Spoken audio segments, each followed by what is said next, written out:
You guys. So in my new phase of life, I have decided that I'm going to be bold and reach out to interesting, smart people and talk about investment strategies.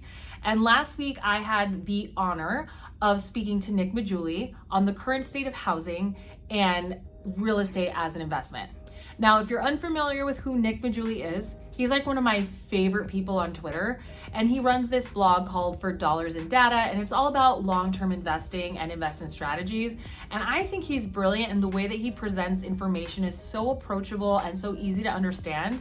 And so when I reached out to him to talk about real estate and real estate as an investment, I was super pumped that he jumped at the opportunity to investigate it and to present to our loan officers. So I wanted to share this information with you guys because it's not just enough to hear it from salespeople on the internet, us realtors and loan officers, but really to hear this information broken down by a true statistician, a true economist, I think is kind of next level. So I hope you guys enjoy. Part one of this video is going to be about the current state of housing, and then there's going to be a part two video on real estate as an investment. Let me know what questions you have in the comments below, and don't forget to like, comment, and subscribe. What was the housing market like before 2023? I think the best way to do this is, if you want to get a simple summary, is this TikTok video. I find it pretty funny. So let's watch and enjoy.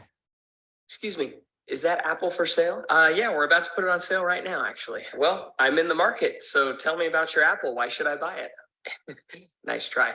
Okay, people, here's how this is going to work. I have an apple here. The highest bidder's going home with this. I want all bids in the next 2 minutes, then we're closing it. Bidding starts at $5. Feeling pretty confident there, huh? I mean, don't you? $10. He said starting at $5. 15. Is this a new apple? Yeah, just listed. I'm pre-qualified. I'll pay cash. I got cash. 20. 30, 40. No, just make it 45. Is it even worth that? 50. I don't know. Please, this is the 8th apple I've tried to buy. Could I at least see it up close? Nope, it's an apple. You know what it is. You either want it or you don't. I'll take it for 100. What? I'm from California. It's the cheapest apple I've ever seen. It was 120. Why did I do that? Why? I don't. So, I mean, this TikTok video, I remember seeing this at some point, I think in 2021. And I saw it and I was like, this is what's really happening in the housing market. And I know there's a lot of jokes here, but like, if you actually look at the data, this is kind of what happened. So, Excuse me. This chart shows the percentage of homes sold above ask, and these peaks here, this peak in mid 2021, this peak in, mid 2022, that's exactly what was going on, right? I'm guessing you guys probably experienced that personally, right? Where you had a lot of buyers, not as many sellers. And so, homes were selling above ask, right? In very large ways. I mean, this chart shows that, in 2 different occasions, over half the homes were selling above their ask price, right? And this has obviously since come down quite a bit, and this is what we're going to talk about in a moment here. But for the time being, before, the current housing market, homes were selling above ask, and as a result, prices went up 50% in 2 years, right? To think, this is quite a big change, in the course of, think about it, before the pandemic, prices went up 50% in 2 years, which is a lot of money, right? So if the typical home was $300,000, right, it was $450 by the end of this, right? So what happened from then to now?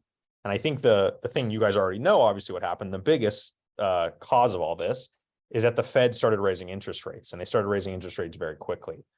What this chart shows is a bunch of different times the Fed started raising interest rates and how long it took them to get to a certain level. So for example, this purple line here shows from 2015 to 2018, they rose by about 2%. It took them almost 3 years. You can look at all these other periods where they raise rates. And this is 2022 highlighted, which is one of the fastest rate hikes or rate increases, in recent history, right? And as a result of that, you guys already know what happened. Mortgage rates shot up, and they're actually the highest they've been since 2008, right? They're at about 6 to 7%. So that has had a huge impact. And as mortgage rates shot up, you also know this, the average payment to get a home, the average mortgage that you're paying, has shot up as well. And so this shows, I actually calculated this, assuming a 20% down payment on a 30-year fixed rate mortgage for the median priced US home.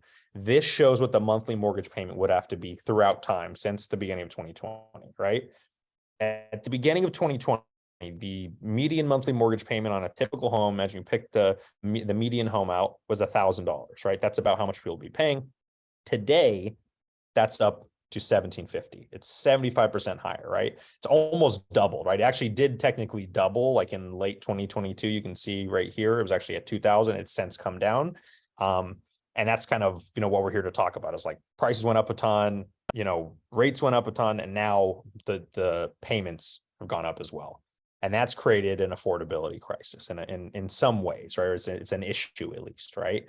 And I love this chart from Black Knight Research, which shows the payment to income ratio here in blue, and then the 30-year mortgage rate here in green.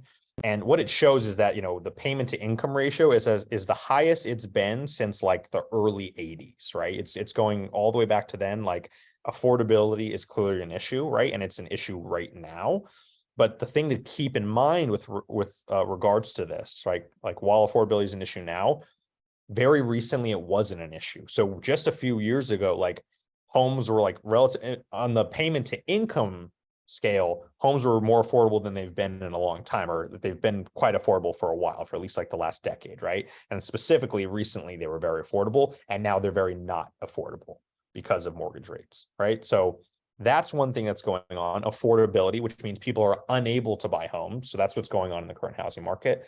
But there's also a secondary layer, and it's people who are unwilling to buy homes. And the difference is, the question, it's like everyone's playing this game called who wants to be a high rate borrower? And the answer is nobody. No one wants to borrow at a high rate. And if you actually look at the data, Goldman Sachs came out with, this shows the percentage of mortgages and what mortgage rate they're at. 99% of current mortgages are below the current rate, right? And this shows like the distribution, and you can see something like a little bit over a quarter of mortgages are below 3%. And then, the distribution kind of tails off from there. But right, you have all these people that have these mortgages that are at rates that are much lower than the current market rate. So they have very little incentive to move, right? They're unwilling to move in this case, right? And there's also the fact that, if you look at the data, 42% of homes are owned free and clear, no mortgage, right? So just think about this combination, right? Mortgage rates have gone up, right? So a lot of people like don't want to, if they have a good situation, like why would I move? I want to go and, pay more. That's one thing. And then a lot of people just own their homes free and clear. So they have really no incentive to go out there, right? So the last piece of this is that homeowners, this is from Redfin. This shows the amount of time the typical homeowner spends in their home, right? The median tenure. And you can see this has been going up over time. It started to come down from 2020 to 2022 as people are moving around, new household formation, people are selling their homes, etc. It started to come down. I think we're going to start to see this move back in the other direction, given where the current mortgage rates are, right? So people aren't selling their homes as much. As a result, you're going to see, hope that you're going to see this move in the other direction. So like putting this all together, we have affordability issues. People are unable to move. You combine that with people that have low rate mortgages or even no mortgage, right? As I said, 42% own their home free and clear. Those people are unwilling to move. And you combine those two things together, and it's a recipe for fewer sales. And so looking at the data, existing home sales are down about 28% from where they were in like December 2021, or about basically a little over a year ago, down about 28%.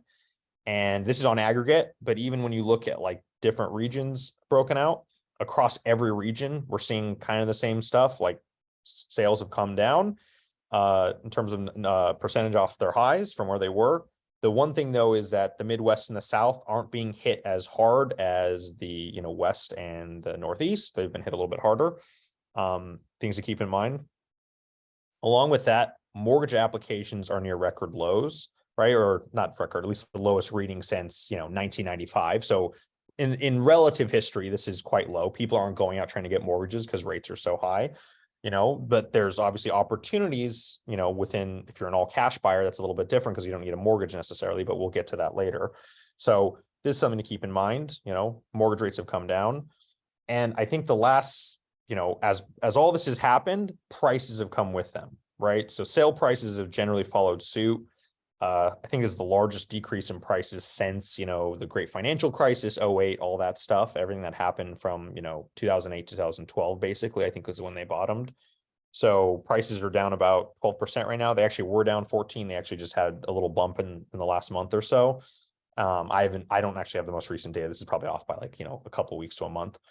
And the other thing to think about is like prices and rents, like they are not where they've been historically. And let me show you that. So this is a great chart from a guy named Cullen Roche at Discipline Funds, and he indexed rents, US rents and US home prices to 100 in the year 2000. And as you can see, during the great financial crisis, or before the big housing bubble, the housing bubble came undone, you know, prices and rents got pretty far apart. They then converged again, and then they started to break apart further. And then with COVID and everything, prices went up. Rents didn't go up as much. They have gone up, but not as much. And now you can see there's a gap that's almost similar to what it was during the housing crisis. Now, it doesn't mean that we're going to see house prices come all the way back down to where they're equal to rents. I have no clue. Like, this is a very dynamic system, but it's one of those things where it's very possible that house prices come down. And why haven't they come down more quickly? And Cullen's argument for this, which I loved his quote that he used. He said, "I've been saying this for well over a year now, but this environment remains one where patience is required. Housing is an inherently slow-moving beast, and we cannot expect anything to happen rapidly here." So I think that's his main takeaway, is like, this thing is more, it's going to move more slow than we could, than normal, right? Than other asset classes, like stocks can drop instantly. Housing takes more time. There's a lot more going on there, right? So overall, we had to summarize like what happened, and most of you guys already know this. I just wanted to provide this stage before we get into the next parts of this. There was high demand that led to higher prices. That's the whole, people selling above ask. That's the Apple video, etc. Higher prices and higher rates led to higher payments. And I think everyone indexes off of payments. I think payments are the most important thing, whether you're talking about home buyers or people thinking about income and payments and retirement. Payments are very important for people, income.